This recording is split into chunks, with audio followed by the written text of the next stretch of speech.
Welcome to easy English கற்றுக்கலாம். நாம் இப்போ பார்க்க போகிறது ரெகுலர் யூஸ் சென்டென்சஸ். எனக்கு பணம் கிடைக்கவில்லை.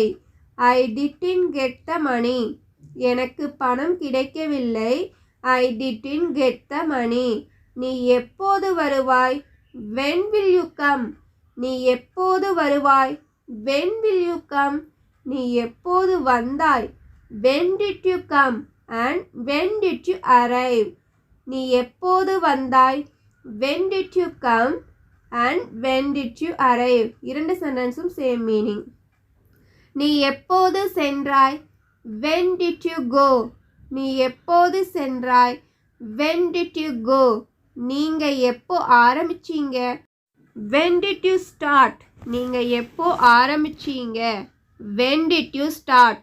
இந்த சென்டென்சஸ் எல்லாமே வந்துட்டு உங்களுக்கு யூஸ்ஃபுல்லாக இருக்கா அப்படிங்கிறத மறக்காமல் கமெண்ட் பண்ணுங்கள். வீடியோ யூஸ்ஃபுல்லாக இருந்துச்சு அப்படின்னா சேனலை சப்ஸ்கிரைப் பண்ணி ஃபாலோ பண்ணுங்கள். தேங்க்யூ.